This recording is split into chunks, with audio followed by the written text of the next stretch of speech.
Welcome back to WVUA News at 5. I say that because I want you to know you're actually watching WVUA News at 5. This looks a little different. We're doing something different today, a special segment, a demonstration about self-defense. It's probably going to be a bit amusing watching us do this, but it's really a serious topic, and hopefully we want to get you some tips you can use. It is. We had, I don't know if you remember the story that we covered last week, a local lady in broad daylight, just sitting in a store parking lot, was held at knife point, and the decision she made during that moment saved her life. And so we're going to learn some just basic things that you can do that may really make a difference. And so Terry and I are the guinea pigs today, and so if we can do it, anybody can do it. That's the message. Our good friend Michael Holt is here with us today, and you're going to walk us through some things. Absolutely. Just some basic concepts of home safety and car safety is, with home safety, bright lights at your house, obviously, criminals are looking for dark places, and it's kind of that dark light contrast. And so, obviously, well-lit houses, make sure that your shrubbery is cut back around entrances, those kind of things. But also with cars is, obviously, keep your doors locked. When you go up to the car, always pay attention to what's going on around you. And obviously, we never want someone to get into our back seat. So lock your doors. When you do have to open the back door to put something in, lock it as you close it. But car safety, the bad guy needs isolation and an uninterrupted time. And so, obviously, if she had left, that would have been a bad decision. So she made a wonderful life-saving decision, as you said. Just a couple of things right now.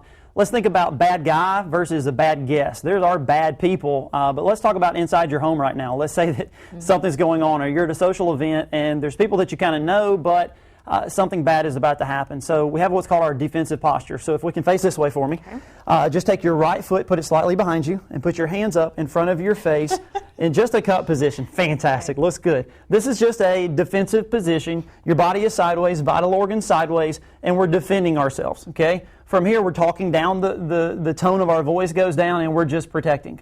Okay. So let's go back.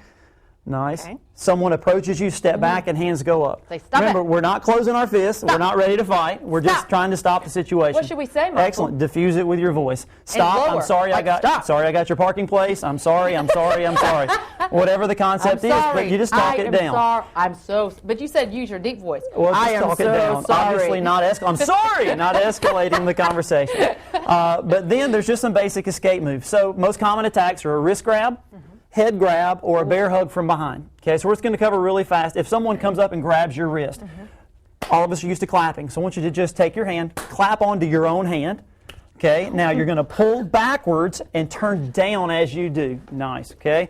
Here, I'm going to grab, clap to your own hand. Oh, my own hand. Yes, and then pull away. Nice. Think about this grip, loose, versus this grip. So try to clap onto your hands, lock it on, pull away. So again, here, clap on, pull away. We're getting there. I think Terry's been practicing. Clap on, I think she's been practicing. And pull away. You know, she went through a police academy. I did. Citizens, very different. Not police academy. But she went through a Citizens Academy, so she's had more practice. Yeah. Sure. I'm a true newbie. I don't know. So there comes a time when you actually have to strike. And so, the thing is, Michael, people probably don't expect you to fight back, I would assume. I don't know. Most of the time, they don't respect resistance. But again, you need to be trained for what to do ahead of time. We don't want to hurt anybody, so if we can escape, that's the key.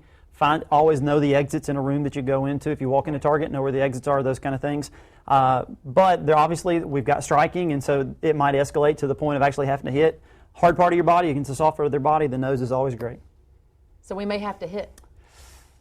There come a time you have to do that. Oh. Absolutely. Okay. We have some equipment over here. What is this all about? All right, Michael? these are clapper targets. Go to your defensive position again. Hands are up. Okay, we're just going to take our back arm and put it straight out in front of us. It's just called a palm heel strike. If someone grabs on, let's use our back hand here. Okay, bring them back up and strike. Good, back up and strike. Obviously, we want to aim at the nose, so that's a good way to protect yourself. So let's just go back to here, step back, defensive position, and strike. Good, strike. Nice. We can train that a little bit more, but that's a great start. Fantastic. That's a good way to get your aggressions out. Yeah. Absolutely. It really is. We might use this at work. We'll leave the clapper targets here, and y'all can just have fun with that. That sounds like a good idea. Yeah. We could use those in the newsroom. Really. Stressful day just to get yours. But, all kidding aside, that's very useful information, because you never know when you might be in a position where you have to act, and you have to act quickly. Yeah, and some very basic things that you taught us there about, defensive position, going to your own hand and pulling away, and it really could be helpful in a terrible situation. Sure. Sure. Absolutely. All right, Thank you for Michael. the time, ladies. Thank you so much for being with us very today. welcome.